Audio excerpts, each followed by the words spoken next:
sempre bom ter vocês em nossa casa, em nosso canto de oração, acolhimento e trabalho. Toda essa casa ela foi preparada com espiritualidade, os trabalhadores, para receber cada um de vocês. Então, sintam-se acolhidos e atendidos nas necessidades do espírito e da alma. Nessa noite, a gente tem como palestrante, expositor, Hugo Sá, já é da nossa casa praticamente, né? Sempre que ele pode, ele está aqui nos presenteando com suas palavras e troca de ideias. Para iniciar, vamos fazer nossa oração, nossa prece. Peço que fechemos nossos olhos, elevemos nossos pensamentos a Deus, pacifiquemos nossos sentimentos e emoções.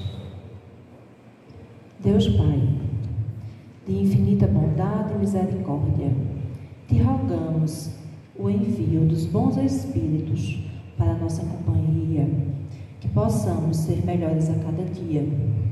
A Jesus, nosso irmão maior, guia e modelo da humanidade, que possamos conhecer e entender cada vez mais teus ensinamentos. Com a fé inabalável, amor e caridade, possamos alcançar os mundos regenerados, que tanto almejamos e esperamos. Que assim seja. Nosso frequentador, daqui a pouco trabalhador, já é trabalhador, né? Já está aqui, fará a leitura do Evangelho. Passar a palavra para ele.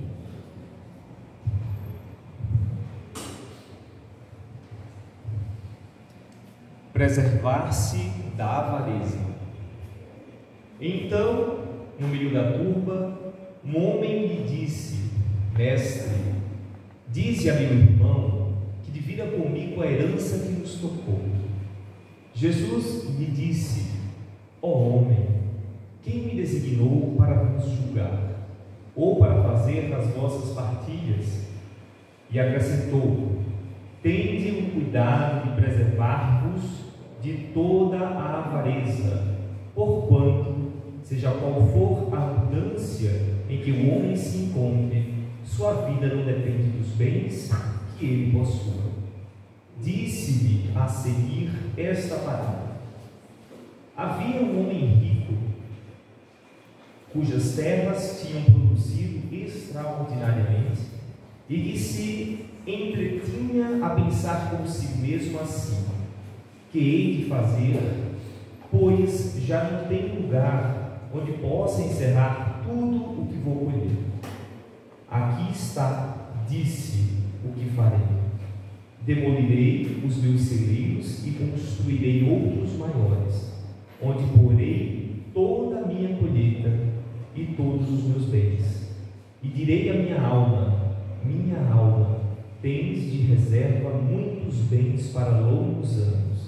Repousa, come, bebe e goza. Mas Deus, ao mesmo tempo, disse ao homem: que insensato és, esta noite mesmo tomar-te-ão a alma, para que servirá o que acumulaste? É o que acontece àquele que acumula tesouros para si próprio e que não é rico diante de Deus. São Lucas, capítulo 12, versículo de 13 a 21.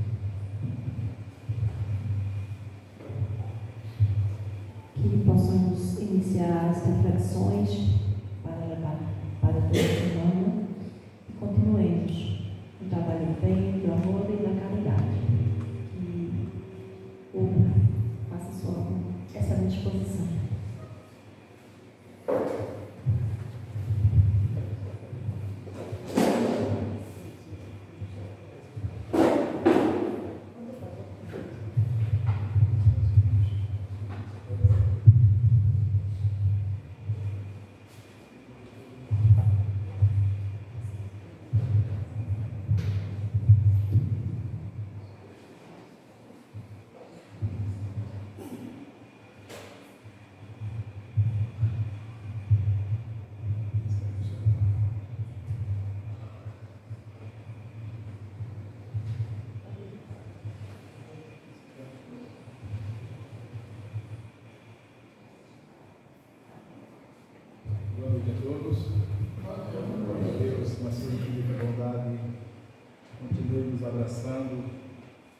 nos amparando. Jesus, nosso Mestre e nossa luz, na estrada que traçamos na jornada da iluminação, possa sempre estar conosco, nós estejamos de portas, de janelas abertas, para que sua energia nos alcance e nos auxilie nessa jornada que nós temos em direção às estrelas, que é o universo. Esta semana falou-se muito no fenômeno da lua azul, pois é a lua vermelha,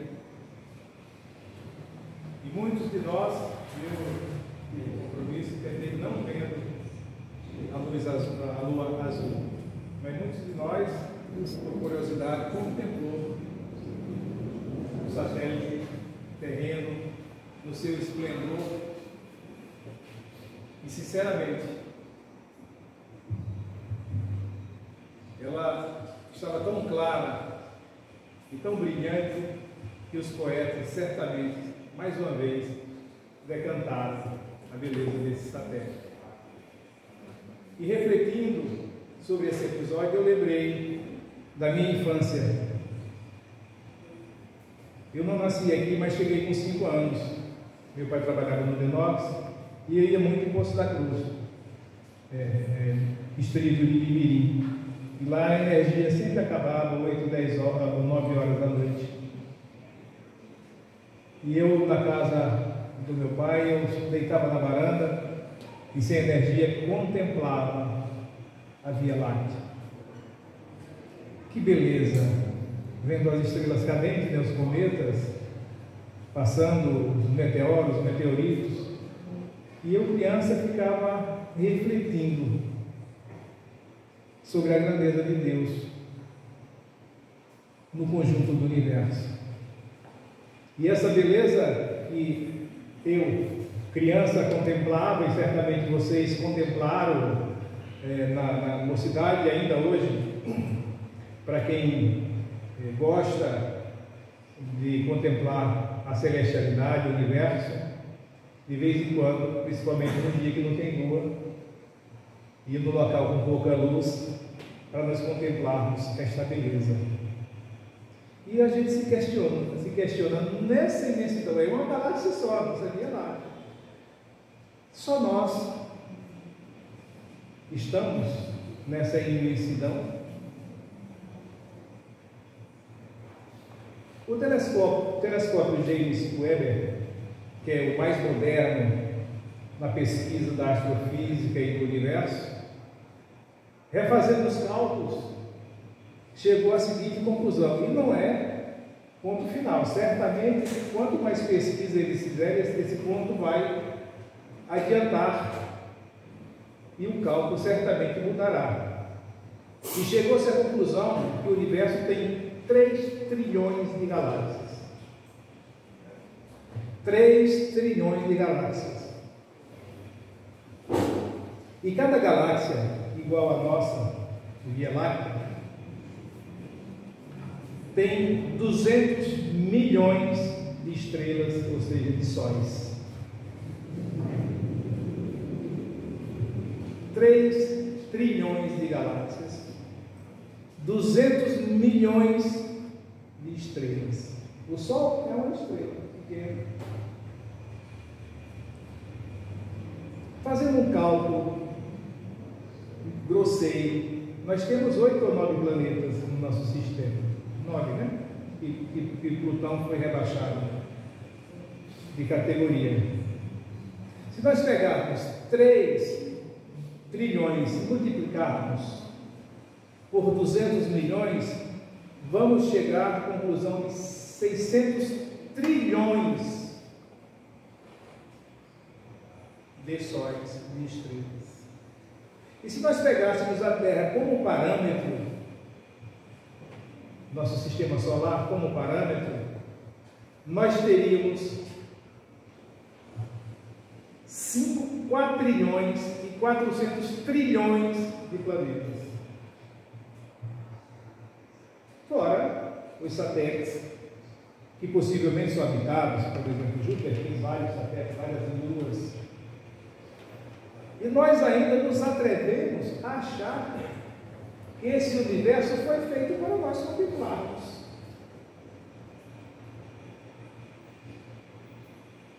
Quão limitado ainda nós estamos, quão apegado ainda nós estamos à materialidade, ao nosso espaço físico,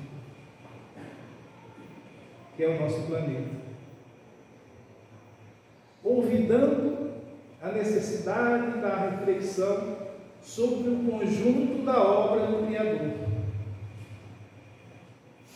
E sobre esse assunto, o poeta maranhense Adelino de Fontoura Chaves, que nasceu em 1859 em Axixá, Maranhão, e desencarnou em 2 de maio de 1884 em Lisboa por 25 anos. Em obra de Francisco Cândido Xavier, ele nos presenteou com esse belo poema, que diz o seguinte: fui átomo vibrando entre as forças do espaço, devorando amplidões em longa e ansiosa espera. Partícula pousei. Encarcerado, eu era infusório do mar em montões de sargassos. Por séculos, fui planta em movimento escasso.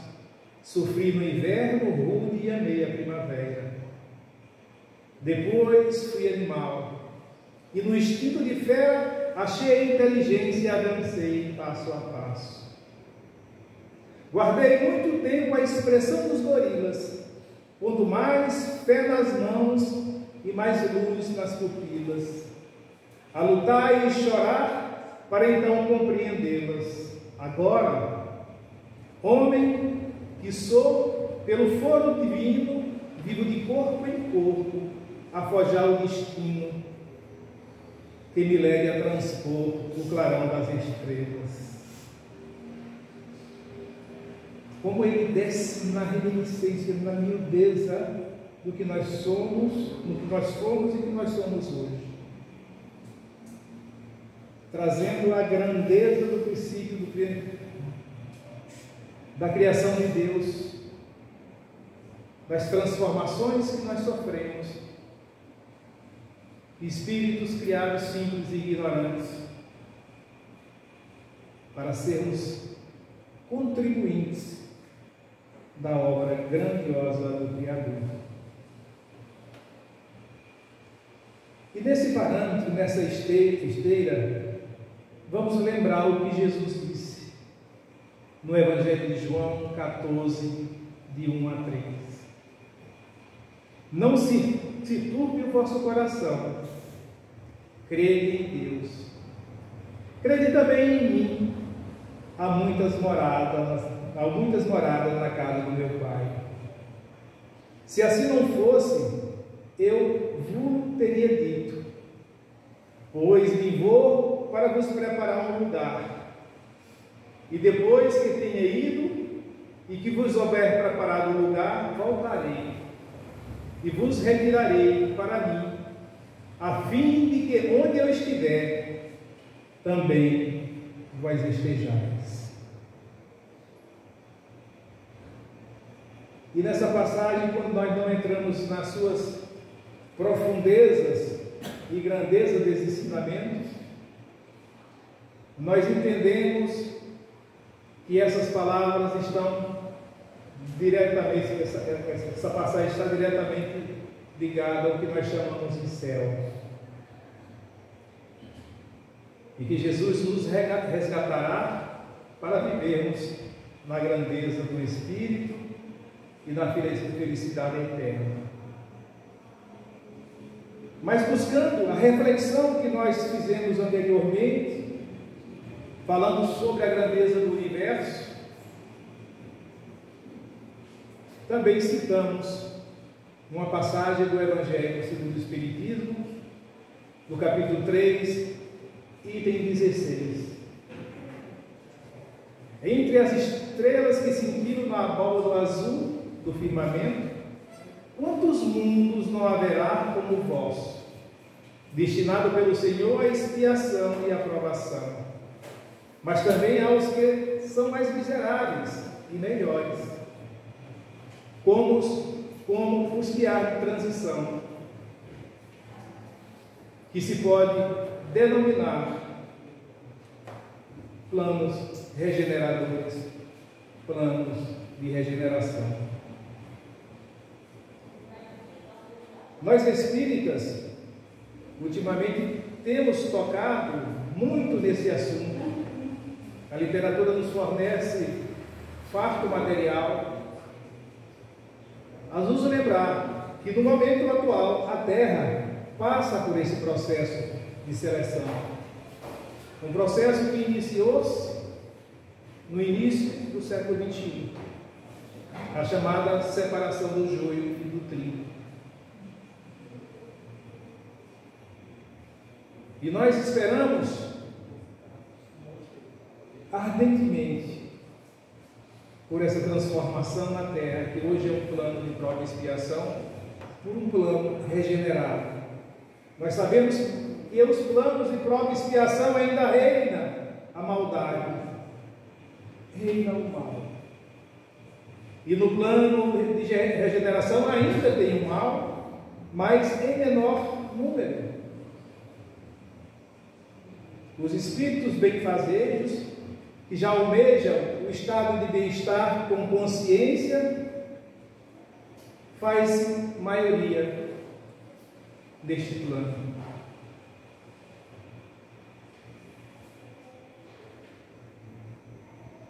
Diante disso, nós chegamos a que conclusão das passagens que nós lemos anteriormente sobre os mundos habitados.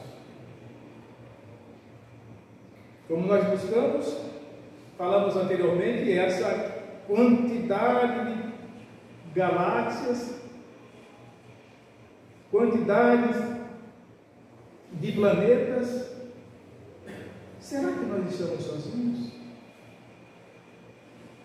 Nesse belo e pequeno planeta azul?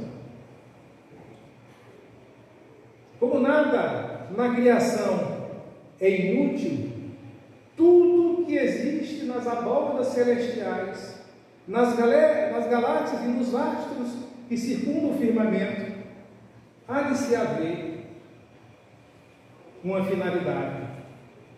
E como nós habitamos este plano, certamente os planos que nos circundam também são habitados. A questão que dificulta ainda nosso raciocínio é que nós esperamos que os seres que habitam estes mundos superiores ou inferiores, tenham a mesma corporação física que temos nós. Duvidando que a matéria, quanto mais sutil fica, quanto mais perfeito fica, mais sutil ela é. Quanto mais o espírito evolui, se esclarece, menos ele precisa da vestimenta carnal, da vestimenta material. Kardec, em O Livro dos Espíritos, nos fala dessa forma. No universo existem muitos mundos. O homem terreno está longe de ser o primeiro em inteligência, em bondade e em perfeição.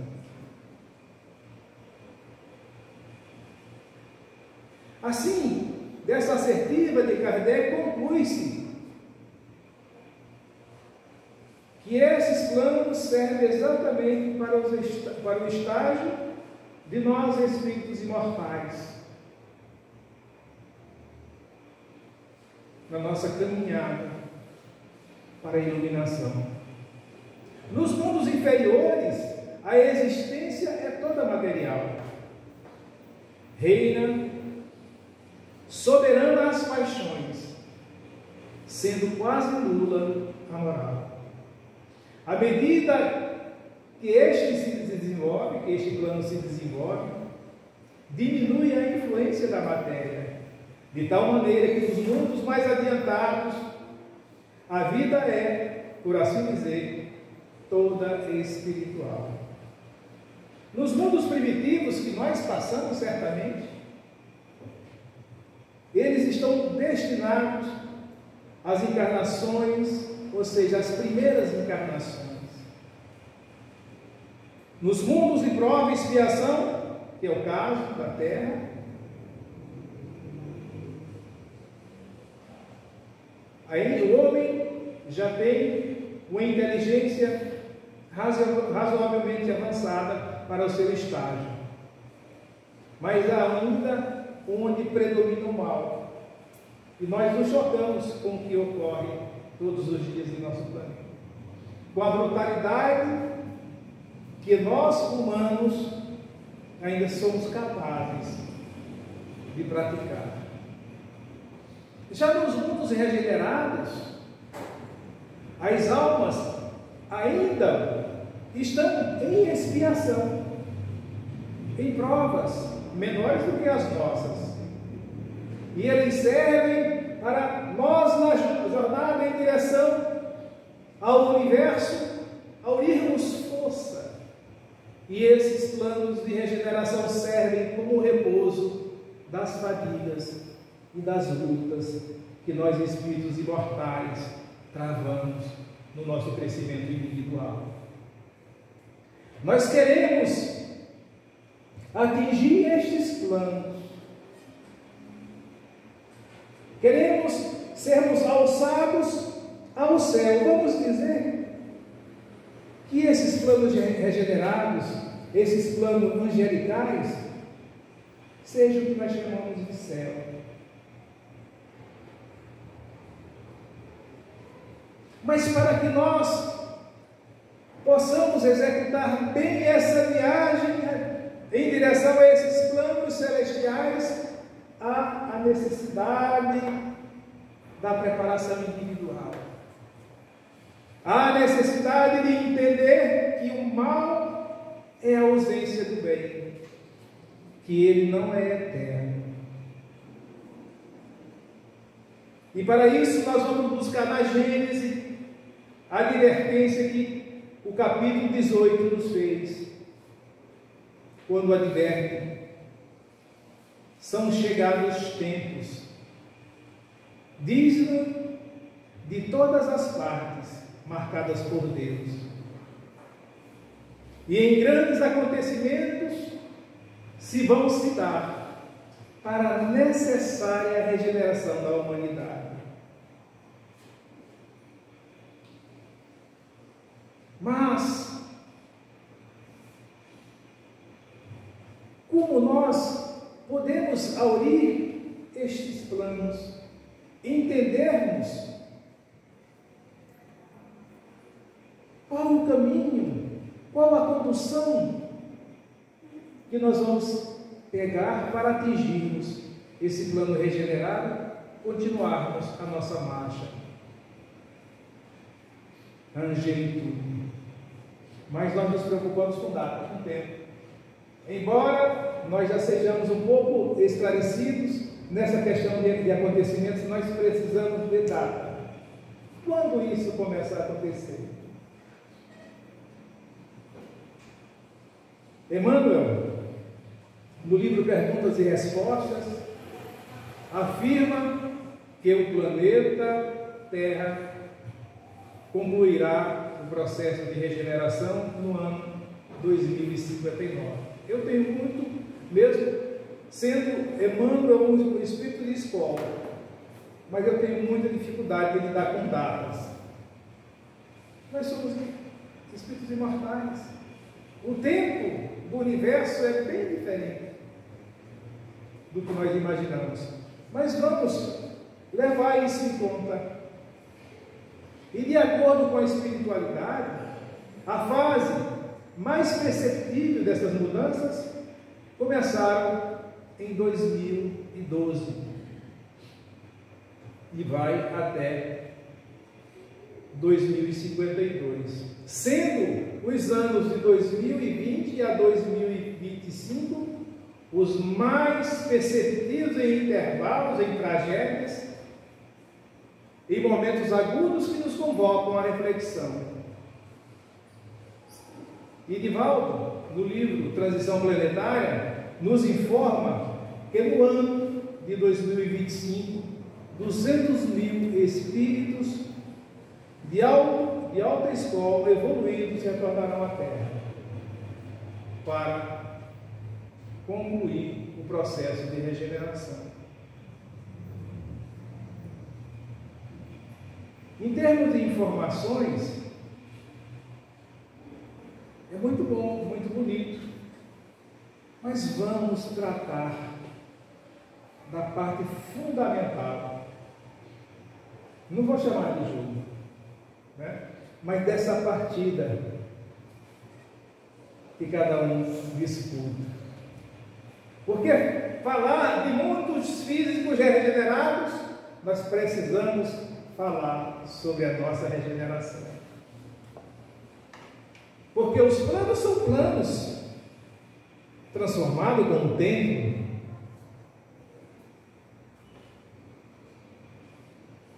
O trabalho de regeneração tem que se dar na individualidade de cada indivíduo que habita este plano de prova e expiação.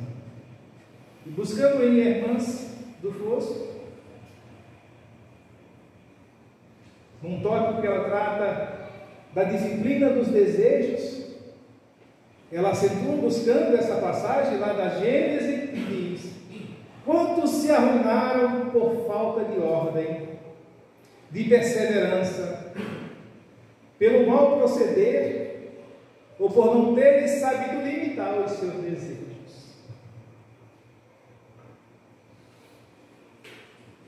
Vejam bem, quantos se arruinaram por falta de ordem? Quantos de nós? Por falta de perseverança, pelo mau proceder, ou por não ter sabido lidar ou limitar os seus desejos. E nessa reflexão, nós chegamos à conclusão desse caminho tortuoso, mas maravilhoso, porque quanto mais nós adquirimos conhecimento e maturidade, mais dela fica a nossa existência. Seja ela de alegrias ou de dores, o entendimento nos leva a navegar no mar, seja ele revolto, seja ele calmo.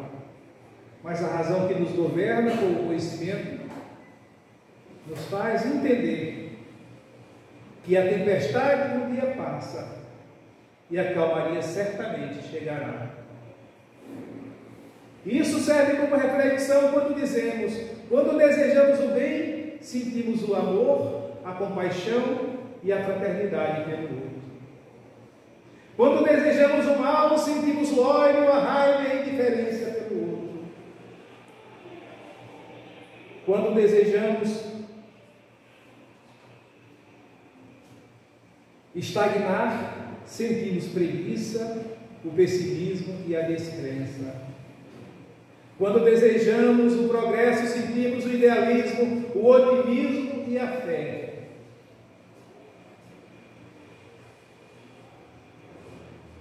E acentua no livro Pensamento e Vida, de Chico Xavier, a espiritualidade afirma, sobre um adágio super popular, um enunciado super popular, que diz assim: desejando sente-se, sentindo mentalizas, mentalizando ages. Essa é uma rotina que nós devemos trazer para a nossa existência, pois nós temos desejo de viver, desejo dos sentidos, desejo de amar e desejo de pensar, desejo de raciocinar, desejo de gratificação. E todos esses desejos consolidados nós podemos chamar de inteligência primária. E é essa inteligência primária que dita o nosso comportamento. ela que determina o impulso de sentir conforme o desejo central. Desejo esse que nos guia, que nos condiciona, que não é senão reflexo da rotina mental da vida do indivíduo humano. Isso quer dizer que o nosso caminho para o plano de regeneração está em nossas mãos.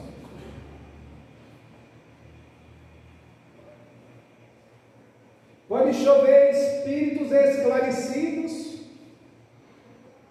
da mais alta escala sobre a terra. Mas se nós, individualidade, não quisermos, não desejarmos, ficaremos estagnados.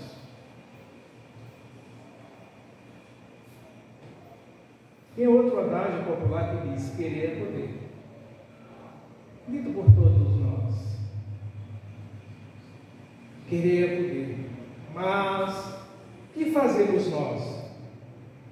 Preguiçosamente, de moldar a nossa vida dizendo: no tempo de Deus tudo acontece. Queridos e estimados irmãos, são 3 trilhões de galáxias.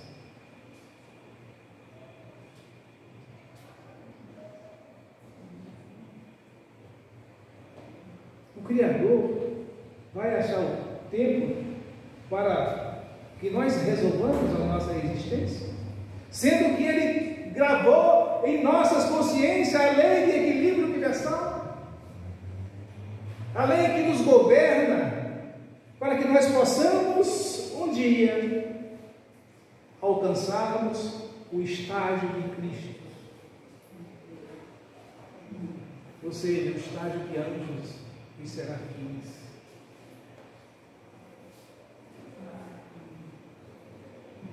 Mas é preciso que nós tenhamos disposição de mudar a perspectiva de existência, de vida que nós levamos.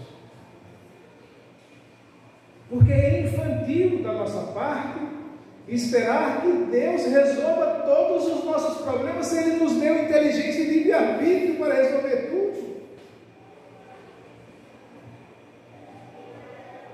Nós ainda estamos amarrados nos arquétipos seculares de esperar a interferência dos anjos e santos.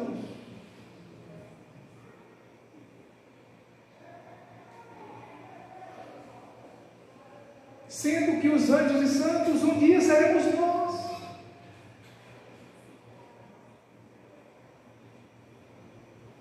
Mas mirem no exemplo de vida dos anjos e dos santos que alguns de nós guarda a devoção. Como é que foi a vida dessas criaturas? Aponte qualquer um deles, se foi uma vida fácil, livre de tormento, de dificuldade e de renúncia.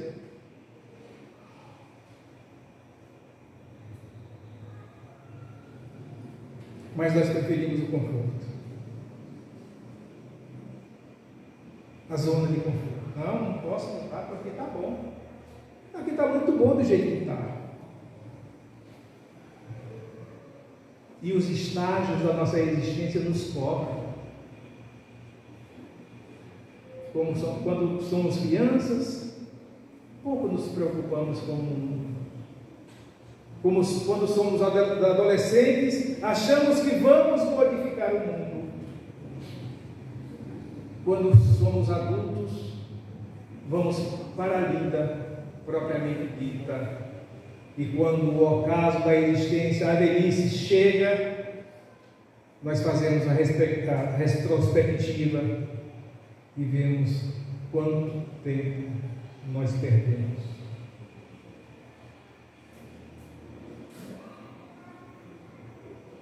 Quanto tempo nós perdemos. Porque a satisfação da iluminação, segundo Buda, é algo transcendental.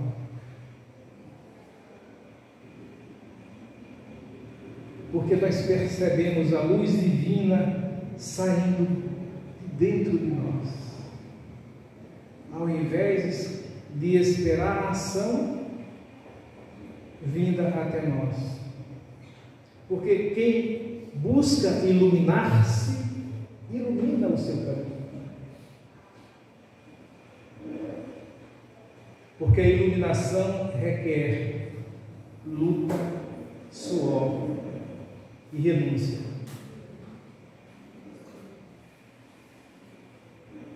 Luta, suor e renúncia. E como é que nós devemos agir para conter esse manancial de desejos que ainda domina as nossas ações? Irmãs Dufan novamente nos oferta dizendo: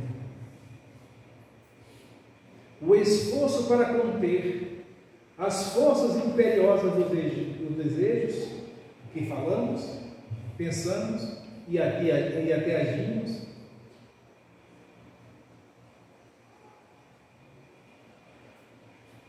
por vezes nós espíritas que advogamos o bem,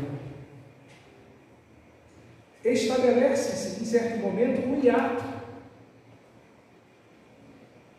porque por vezes nós atraímos a desmotivação, a dúvida, a preguiça, a perturbação e a ausência de identificação com as responsabilidades assumidas antes do ingresso neste planeta.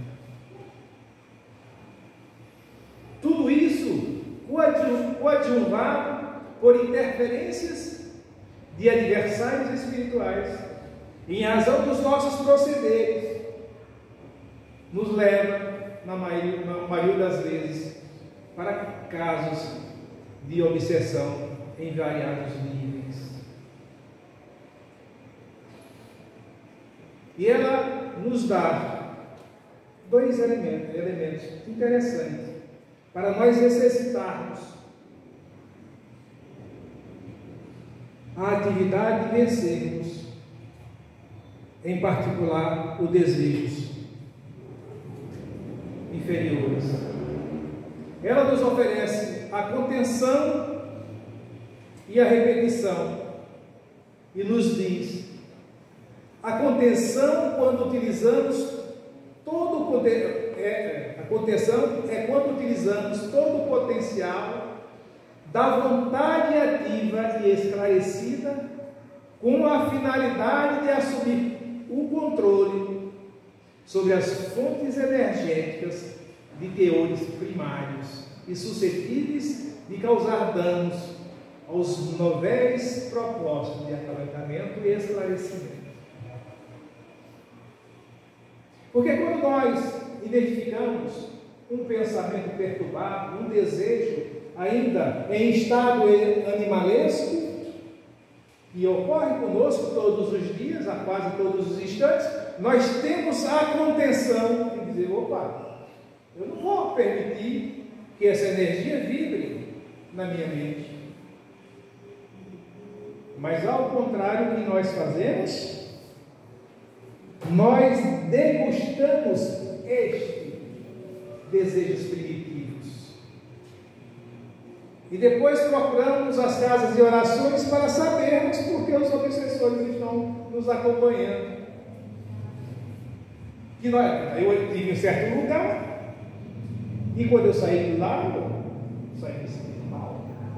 De certo, esse espírito atrasado, esse obsessor, estava naquele ambiente, convidando essa criatura que o espírito obsessor se aproxima de cada um de nós pela forma que vibramos, pela forma que pensamos e agimos. Não é que uma pessoa que esteja, vamos dizer, entre aspas, perturbada, que se aproxime de nós, que o espírito que o perturba vai nos perturbar também. Não. Cada um com o seu fardo. Cada um com suas responsabilidades.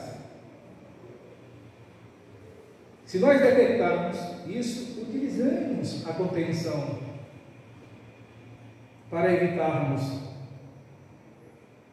o governo desses desejos primitivos em nossa existência. E a repetição, para que serve?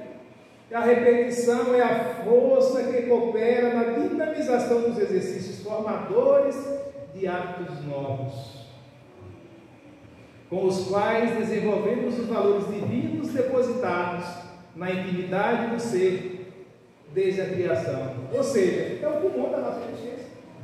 Quem conhece o movimento japonês? Aprende por repetição. Você faz até aprender.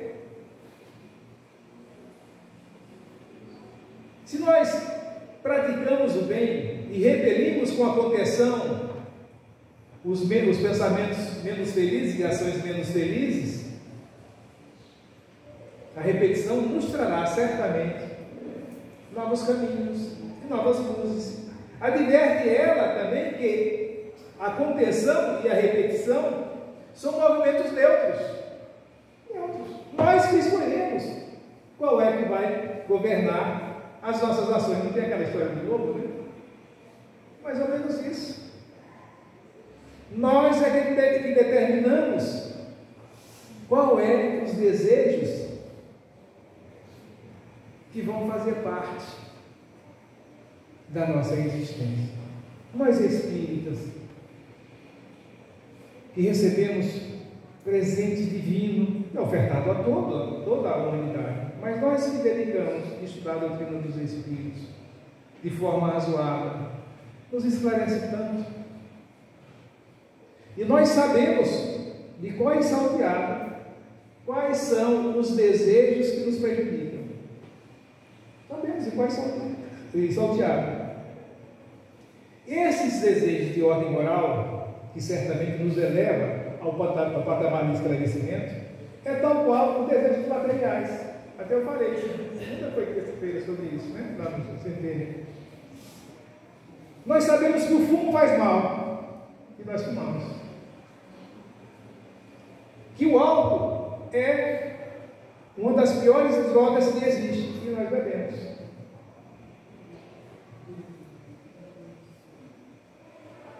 Nós sabemos que a alimentação desregulada desequilibra o nosso organismo físico. E nós não estamos nem aí, né, dona Nélia, para aquela picanha, né?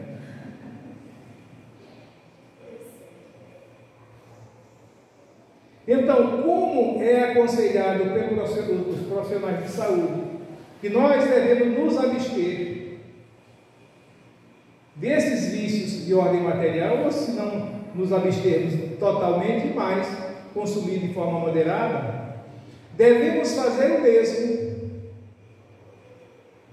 com os desejos.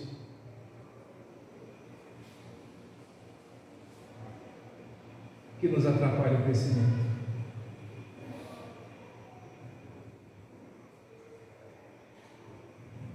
Muitos de nós ficamos preocupados em saber quem fomos nós na existência passada. O que nós fomos? Será que foi um rei? Uma rainha? Um milionário? Um cientista? É poucos aqueles que perguntam: será que eu fui um mendigo, um assaltante, um assassino?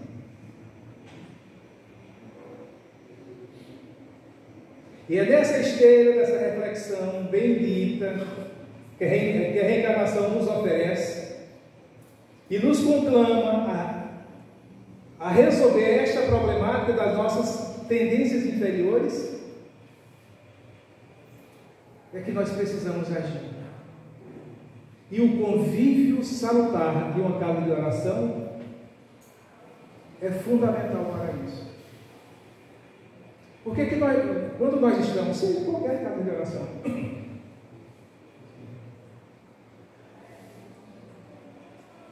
católicas, protestantes, budistas, taoístas, espíritas.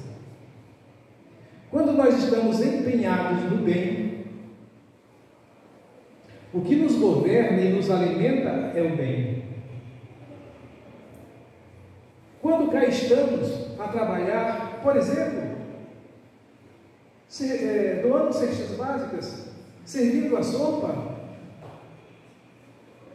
auxiliando aqueles que buscam o amparo da casa de oração, no atendimento fraterno, que tipo de companhia nós temos que nos são presenteadas pelos céus? Certamente dos benfeitores. E fica muito mais fácil nós aurirmos a vitória contra nós mesmos, das tendências inferiores, do que se nós estivéssemos em ambientes de baixo teor energético.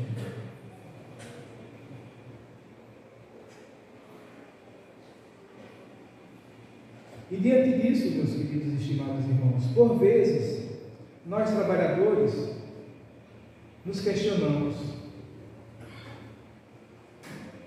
eu tenho recebido tantos presentes, tantos esclarecimentos, mas ainda não sou capaz de fazer, de agir da forma que os Espíritos nos aconselham para o caminho mais confortável em termos de conhecimento, no caminho da autoiluminação. Porque quando nós vibramos no bem, nós conseguimos ouvir, sentir os benfeitores aos nossos lados. A presença amável, caridosa do nosso anjo que guarda, de espíritos familiares. Mas para que isso aconteça, é preciso que nós baixemos a guarda e abrimos as portas dos nossos corações, das nossas mentes, para que assim Ele nos auxilie. E que ao invés de sentir vergonha de ainda não ter alcançado os ensinamentos que os Espíritos nos oferecem, sirva de incentivo, de dizer: eu sou capaz, eu posso, eu quero e eu faço. Que é a transformação interior, a regeneração dos nossos corações. Pois o reflexo das condutas alheias, as condutas benfazejas, nos serve de impulso para essa transformação. Para nós, espírita, qual é o maior exemplo, o maior impulso que nós temos de humildade? Fora Jesus, claro. Chico. Dedicação, renúncia. Divaldo. Tantos outros, Peixotinho, são tantos e tantos trabalhadores.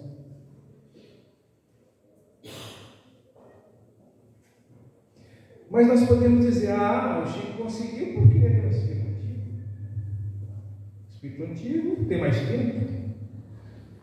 Foi mais fácil para ele, porque Emmanuel era seu protetor. E eu nem sei quem é o meu. Certa feita perguntaram para Chico: quando é que o espírito tem a certeza que ele não é o espírito da terra, já veio de outros planos em degredo?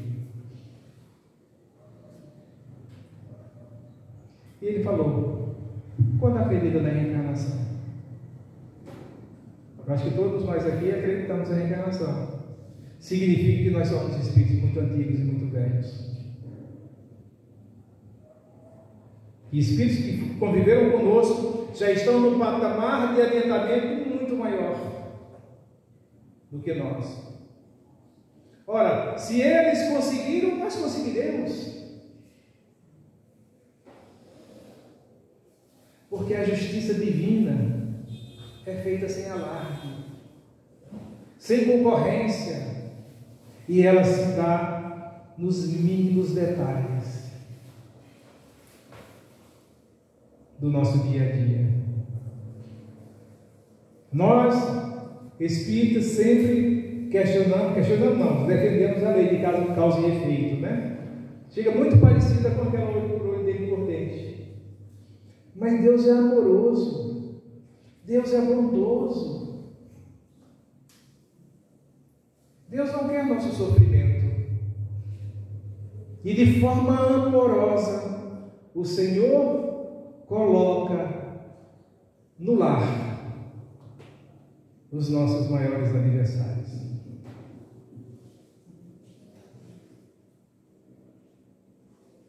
Coloca no lar os nossos maiores aniversários, para que eles sejam educados, para que eles nos eduquem na seara do amor. Porque são os filhos, os seres que nós dizemos que mais amamos, não é assim?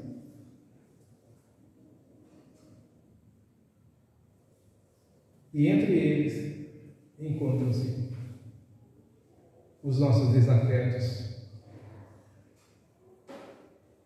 Que Deus, na sua bondade infinita, nos presenteia para que a nossa transformação seja mais rápida. E nesse tempo de regeneração, nós assistimos a espíritos encarnados, espíritos jovens na Terra, de uma inteligência que nos espanta. Criança que quase nasce com um tablet na mão, tem uma facilidade enorme de aprender essas questões eletrônicas. E nós pais ficamos orgulhosos e dizemos: como meu filho é inteligente. Esquece o processo de regeneração.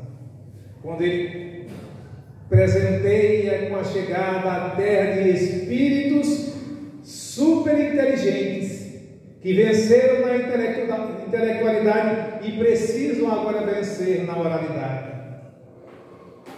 E somos nós, espíritos encarnados, neste tempo responsável para educar estas criaturas moralmente. E o que nós fazemos hoje, meus queridos e estimados irmãos, esses espíritos inteligentes governam os lares. Governam os lares. Nós assistimos crianças bater na cara da mãe e bater na cara do pai, e a mãe fala: eita, que menino impossível. Não, ele é assim mesmo. Um intelecto extremamente desenvolvido. Eles percebem desde cedo as nossas fraquezas e nos manipulam. E nós abandonamos a educação moral pelo exemplo. Porque não existe melhor educação do que o exemplo. E cedemos tudo para essas criaturas.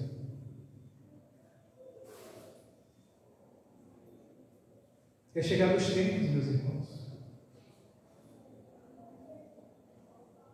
E os mundos são solidários. Os exilados em capela vieram para cá. Quem sabe, alguns de nós não veio daquele planeta.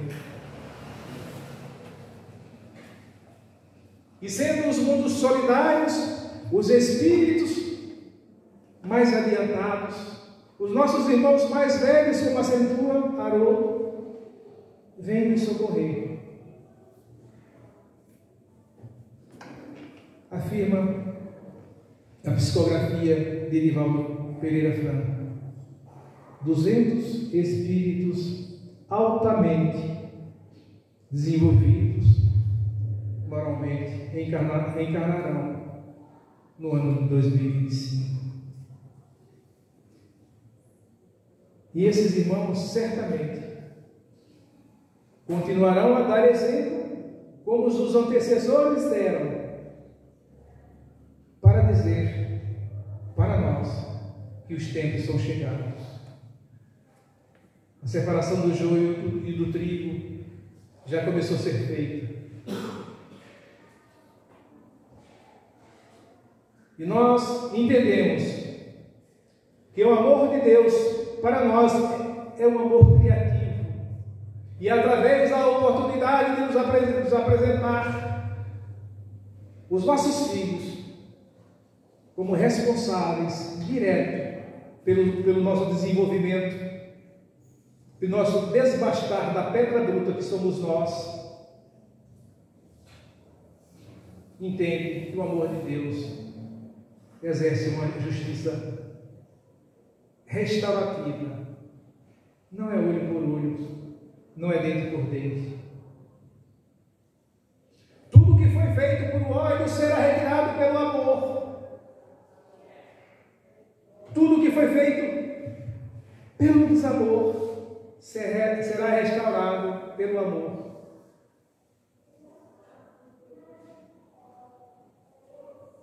E nessa premissa, estimados queridos irmãos, vou ler uma quadra de Santo Agostinho, que está lá gravada no Evangelho segundo o Espiritismo, capítulo 3, item 18.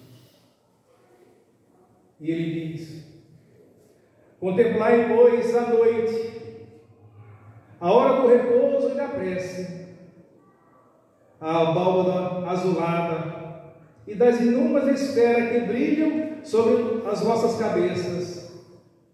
Indagai de vós mesmos, quais as que conduzem a Deus, e pedi que o mundo regenerador vos abra o seio após a expiação à terra. Os tempos estão chegados.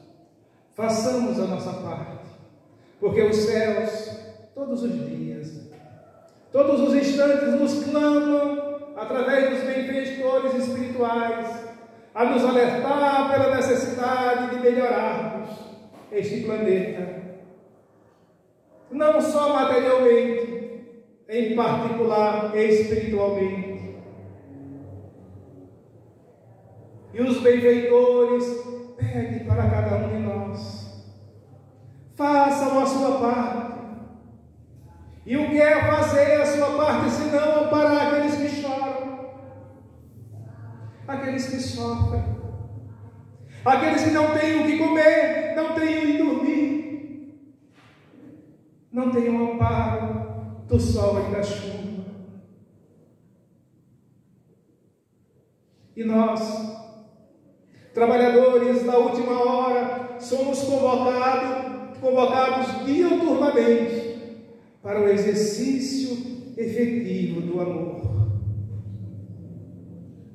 Porque ninguém mais do que nós recebe praticamente todos os dias as mensagens dos benfeitores que nos antecederam a nos conclamar pela restauração da terra, não só da terra física, mas da terra espiritual, que somos nós, espíritos imortais, criados para sermos felizes.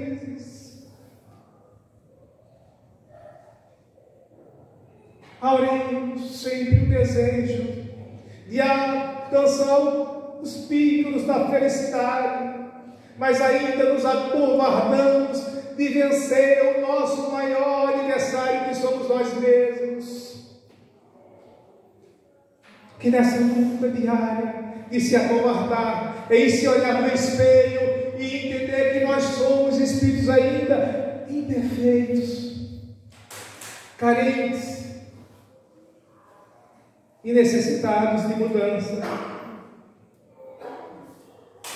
E assim, quiçá a vontade do Senhor nos presenteie na próxima encarnação voltar a este planeta azul para desfrutarmos do mundo regenerado que o Senhor Jesus nos prometeu. Que assim seja. Deus abençoe a todos.